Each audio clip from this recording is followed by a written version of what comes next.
Hey guys, welcome to my channel. It's Whitney with That Whitney Life. I like to do easy DIYs that are also easy on your pocketbook. So I finally have a crafting video for you. If you watched my last video, I explained that I have epilepsy. If you don't know what that is, it's a seizure disorder. And I just wasn't having a good week. I do take medication, but there's so many things that go along with it. And I just wasn't having a good week. So took a little bit of a break from crafting, but now I have a video. And so I was filming this all week. It took me much longer than I had expected, but I really love how all these turned out. I have 3 high-end inspired DIYs for you from West Elm and Mackenzie-Childs, and I love how they turned out. So without further ado, let's jump into the video.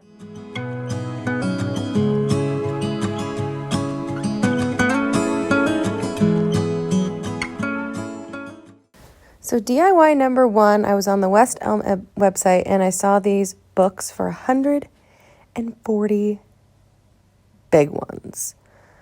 A lot for books, I feel like, that are just covered in paper. So I went to the Dollar Tree and I bought 6 books. I think in the picture there was about 9 or 10, but I just did 6, and I'm giving them all a coat of my favorite paint in the world. I know, Rust-Oleum and Linen White.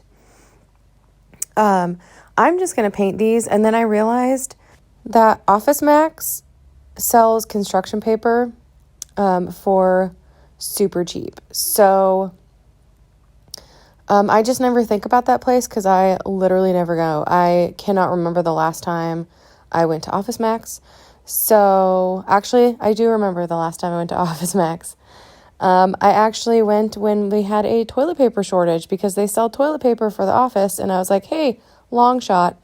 Shocker, they were out, but I never go there, so I didn't even think about Office Max. So I just went ahead, and I already had paint anyways. Why spend more money when I don't have to? It was actually pretty cheap, though, there. It was like $3 or something for a pretty decent amount, but I needed one color, and I was a little bit worried that I wasn't going to find that there. So I just went ahead and painted them. I painted everything that you could see. And then I did make a mistake here. I forgot that the outer books, you're going to see one entire side of them. So yeah, there's a big giant blank square in the middle of it that I do cover up, but I just arranged them how I wanted them and glued them together. I wanted the 2 shorter books on the outside of it. I thought that looked pretty cool. I kind of wish I would have gotten, 2 more books just so I could have like maybe a medium size, but I still think this worked out really cool. So then I went ahead and just painted, that area because that was just really dumb of me. I'm such a bonehead sometimes, but in this video, you're going to see a lot of mistakes because, like I said, I'm a bonehead. I just get into it and I, don't even think about it. I get really, really enthralled and just don't even think about what I'm doing. So now in the picture, it had a nice piece of like nautical rope. I didn't have one that thick, so I just wrapped some jute twine around it a couple times and tied a little bow, kind of fluffed the bow out. I struggled a little bit with this one. I just kept getting, it was kind of hard to tie a bow when I'm not looking. So it was a kind of a blind bow. But here we are. It was $6 to make, and I love them. I love the simplicity of it. I love what it adds to my home, and I just think they're so pretty for only $6. Now, this next one was on West Elm again, and this one I believe is a $160 vase. Yoda wanted to help me with this one. He's the sweetest boy. He always loves mommy cuddles, and he is in my craft room all the time. It's either him or Bourbon. Uma kind of peeks in sometimes, but she doesn't really stick around in there. So anyways, I got these 3 pots from the Dollar Tree, and I thought that I could cut the bottom out of these, and I couldn't. So definitely gave up on that one, and I just said, screw it, I'm just going to glue them together. So I took some E6000, and I glued flipped one upside down and glued it on top of the other. Just with a small amount of E6000, I wiped off the excess. And then the top one I'm going to flip right side up and glue that on there with a boatload of E6000. So another mistake I made. I told you I'm a bonehead sometimes. I was going to put a real plant in this, and so it was going to be kind of top heavy. I got some gems from the Dollar Tree specifically for this project to put inside of the bottom portion of it to give it some weight. I forgot to put those in. I thought I could melt a hole in this since like the bottom two pieces are completely glued together now. The top luckily was still wet and I could get that off, but I thought I could burn a hole in it with my glue gun. This plastic is too thick, didn't work out. So I cut a hole with an X-Acto knife and I literally put this in one gem at a time. And I did 3 packs of it. So if you're not going to put a real plant in this, I still suggest some weight anyways, just because it's so light that it can tip over at the drop of a hat. But just do it before you glue it together. I make mistakes, so you don't have to. I know, I'm such a dork. But this worked out. It worked out. Definitely more trouble than it needed to be, but that is the story of Whitney's life. It's Whitney fashion to make everything harder than it needs to be. So definitely put some weight in, but definitely do it before you glue everything together. That would be the smartest thing. So then I just put some more E6000 on that top piece and glued it on, let it cure overnight, and then I wanted it to be seamless. So I took some lightweight spackling, this is just from the Dollar Tree, and I pushed it into all those crevices really well. And then I just took a towel, and this is just a dry towel, and I wiped the excess off. I did it to this portion too. I don't know how necessary it is. I don't know how much it helped, but whatever. I had to wait for the top part to dry anyways, so I thought, why not go for it? There might be some cracks in there that I need to seal. So after that was dry, I started painting. Now, when you craft, it's all trial and error. So I had an idea in my brain to do a 2-tone floor vase. Bottom of it white, top of it white, middle of it like a navy blue. And it just did not look right to me. I did paint the inside of it as well. I knew that some of it was going to show, so I just decided to paint that. But the color didn't work out, and I couldn't figure out, what did I have envisioned? What had I envisioned for this to look like? And I just honestly could not figure this out. But it's all trial and error when you're crafting. Like, I generally have an idea for things when I film, but I have never done these before, and it doesn't always work out. It just kind of falls out of my brain as I'm filming. So that's why you see me redo things a lot, because I really am just doing this as like, I wonder what this would look like. I wonder what this would look like. I don't like that. I'll try it this way. You know what I mean? So I wanted to put all this in because I feel like sometimes when you watch avid crafters, you're like, they just, they're so perfect. They do it so perfect the first time. But that's the power of editing. You can edit out a lot of things. So, but it's not realistic. Honestly, it's not. So anyways, I painted the middle part. It's Folk Art acrylic paint in Thunder Blue. It's a really nice, like, navy blue.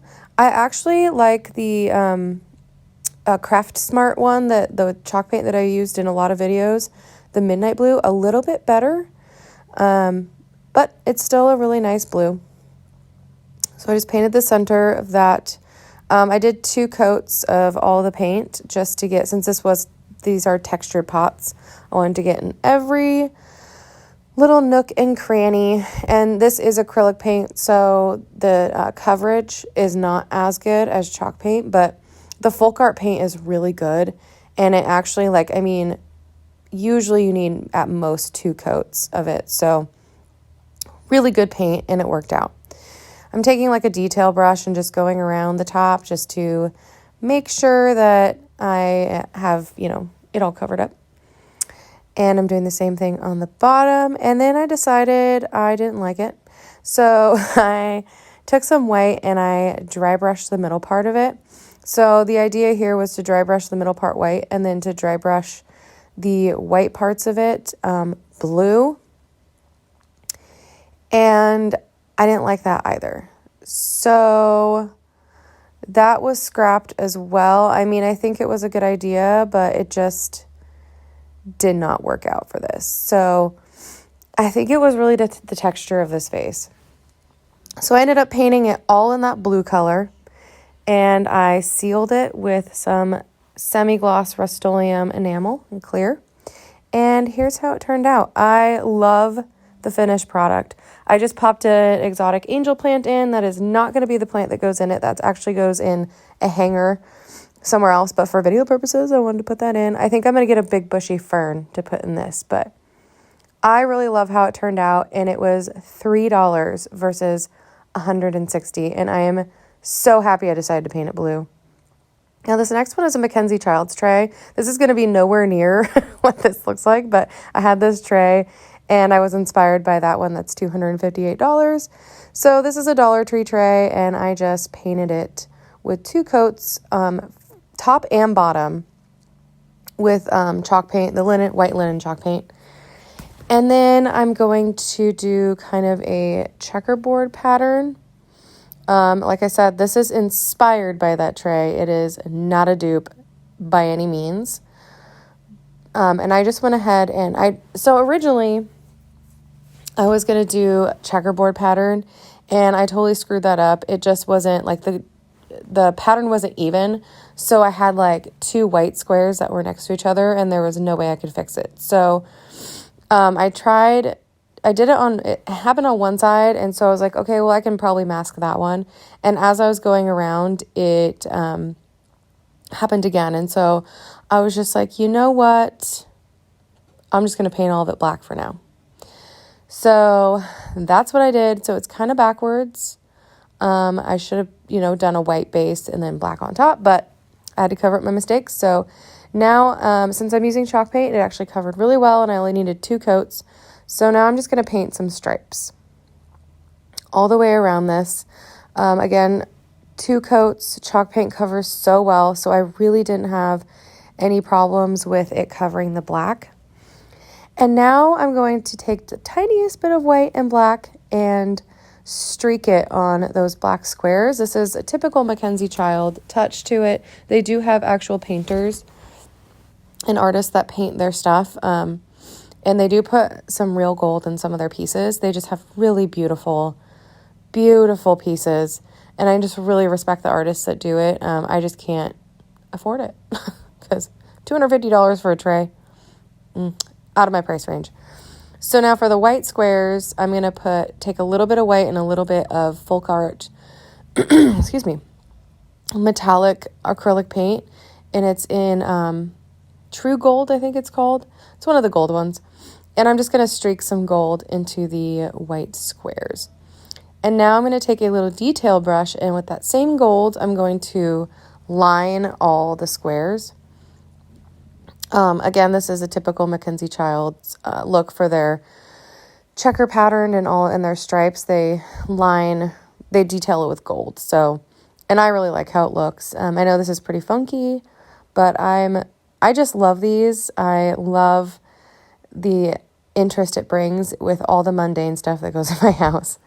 I just have a lot of neutral colors, and this really brings a fun touch to it. And I'm going to go around the outer and the inner edge with that gold, just to kind of cap off that detail. I think it really needed it, and I really, really love how all this turned out. You can always come back from your crafting mistakes. That's the beauty of crafting. You just add more. Cover it up. It works out well. And this is how the final tray turned out.